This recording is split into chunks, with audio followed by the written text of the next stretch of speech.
अगर मैं तुम लोगों से पूछूं कि तुम लोगों ने अपनी लाइफ में सबसे ज़्यादा झूठ किससे बोला है, तो तुम लोग सोचने लगोगे कि शायद मैंने इस वक्त इस आदमी से झूठ बोला होगा, या फिर कभी मैंने यहाँ वहाँ एक दो झूठ बोले होंगे।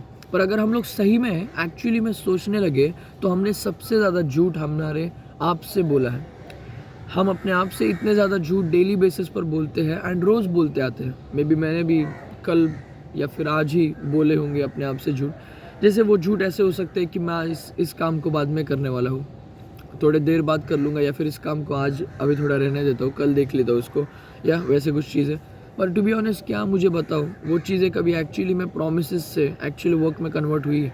वो कभी नहीं होता है। टू बी ऑनेस्ट सबके साथ में होता है। इसलिए आज उस वीडियो में मैं इस चीज़ के बारे में बात कर रहा हूँ कि क्यों हम लोग अपने आप से इतने ज़्यादा झूठ बोलते रहते हैं एंड कभी भी उस काम पर उतरते नहीं है।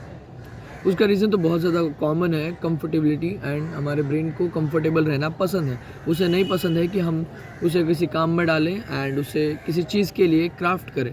पर इस चीज़ से क्या होता है, अब देखो, अगर मेरे बोर्ड्स के टाइम पर हम अगर जाते हैं, जब मैं 10th में था एंड उस वक्त मैं अपनी लाइफ में फ़र्स्ट बार किसी सब्जेक्ट में फ़ेल हुआ था मेरे पूरे स्टडी करियर में। एंड उस टाइम पे मेरा रिजल्ट, मतलब मेरा जो रिएक्शन था वो बहुत ज़्यादा अलग था ना। उस लाइक पता नहीं अभी मैं क्या करने वाला हूँ। घर वालों को तो मैंने बता दिया था।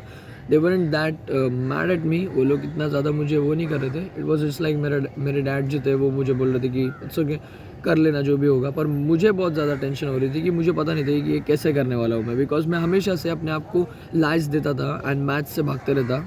इवन तो मैथ्स इतना ज़्यादा हार्ड था भी नहीं, पर फिर भी मुझे मैथ्स स्टार्ट करने में बहुत ज़्यादा मुश्किल लगती थी एंड इसलिए मैं हमेशा उससे दूर भागते रहता था। बट टू बी ऑनेस्ट एक वक्त ऐसा आया जब मैं आई वाज लाइक ब्रो, अभी कुछ चारा नहीं है मेरे पास में। अगर मुझे करना है तो मैथ्स उठाना पड़ेगा, वरना मैथ्स में मुझे फेल होना ही है अगर मैंने कुछ नहीं किया तो। And from then I started studying. मैं उस वक्त में बहुत ज़्यादा अवॉइड करता था उस चीज़ को। मैं हमेशा सर की गलती दिखाता था कि सर ने अच्छा नहीं पढ़ा है, मुझे अच्छे मार्क्स नहीं दिए, सही से पेपर चेक नहीं किया होगा, या फिर जो मैंने पढ़ा था वो आया नहीं, कुछ और ही आ गया। ये सब तो ऑब्वियस सी बात है, एक्सक्यूजेज ही होते हैं। सो मैंने वो सब चीज़ों से दूर हट गया मैं। एंड आई वाज लाइक, एक दिन मैं बैठा एंड आई वाज लाइक भाई अभी 1 महीना बच चुका है बोर्ड्स के लिए यार, अगर मुझे कुछ करना है तो मुझे इस 1 महीने में एक्चुअली में काम करना पड़ेगा। And to be honest guys, मैंने उस पूरे 1 महीने में सुबह से लेकर शाम तक मुझे जो भी मैथ्स आता था नहीं आता था, मैंने स्टार्ट टू फिनिश यूट्यूब पर देखा, एकदम बेसिक से सीखा वापस कि स्टार्टिंग में क्या, first lesson, second lesson, and धीरे धीरे धीरे धीरे सबको ठीक से कंप्लीट करते गया। एंड तुम लोग मानोगे नहीं, मेरे प्रीलिम्स के टाइम पे कुछ 60 या 66% मार्क्स आते थे एंड बोर्ड्स में मुझे 88.20% मार्क्स आए।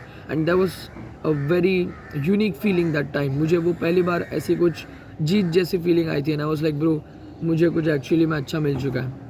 एंड आई नो दैट 88% भी कम हो सकते हैं कोई लोगों के लिए, 95% लाते हैं कोई लोग, 90 लाते हैं। बट मेरे लिए वो इतना बड़ा जंप बहुत अच्छी चीज़ थी एंड एक सिग्नल था, एक साइन था कि मैं एक्चुअली मैं अपने आप पर काम कर सकता हूँ अगर मैं डिसाइड कर लूँ तो। एंड टू बी ऑनेस्ट तुम सब कर सकते हो, क्योंकि अगर मेरे ऐसा बंदा कर सकते हैं तो सभी कर सकते हैं। बट एक चीज़ जो है वो हमें अपने काम को कभी अवॉइड नहीं करना चाहिए, क्योंकि हमारा ब्रेन अपने आप को लाइज देते रहता है कि मुझे ये काम नहीं करना है, पर हमें उसे वहीं पर उठा के उस चीज़ पर बिठाना है। एंड वो चीज़ तभी होने वाली है जब तुम्हारी लाइफ में एक कुछ मोमेंटम आने वाला है। टू बी ऑनेस्ट मैं एग्ज़ाम्स को लाइफ से कंपेयर नहीं कर रहा हूँ, बिकॉज आई पर्सनली नो कि वो दोनों बहुत अलग चीज़ है। यहाँ पर हम सिर्फ बात कर रहे हैं कि कैसे अगर तुम अपने आप को लाइज देना, झूठ बोलना अगर अपने आप से कम कर दोगे तो ही तुम लोग अपने आप में कुछ एक्चुअल काम करके कुछ रिजल्ट्स देख पाओगे। एंड लाइफ का गेम बहुत अलग होता है, तुम्हें रोज़ मेहनत करनी पड़ती है तुम्हारे ड्रीम्स के टूवर्ड्स या फिर किसी काम के टूवर्ड्स, तब जाकर लॉन्ग टर्म में तुम्हें बहुत अच्छे रिजल्ट्स मिलने वाले हैं। ना कि कोई एग्ज़ाम की तरह जो कि तुम अभी काम कर लोगे एंड 3-4 महीने के बाद में एक रिज़ल्ट आ जाएगा जो कि अच्छा या बुरा हो सकता है। लाइफ में बहुत लॉन्ग टर्म चीज़ें आती है एंड जो रिज़ल्ट बाद में आता है वो अगर पॉजिटिव होगा तो अच्छा होता है, लाइफ इम्प्रूविंग होता है। अगर बैड आता है, नेगेटिव आता है, तो फिर वो तुम्हारी लाइफ को गलत वे में भी शेप कर सकता है।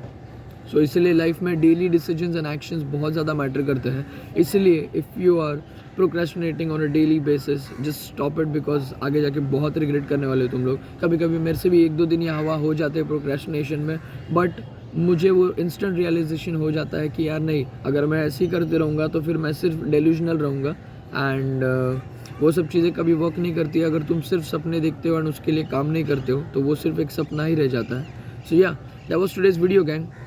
वीडियो पसंद आएगी तो लाइक कर देना। Keep improving gang. I will see you in the next one.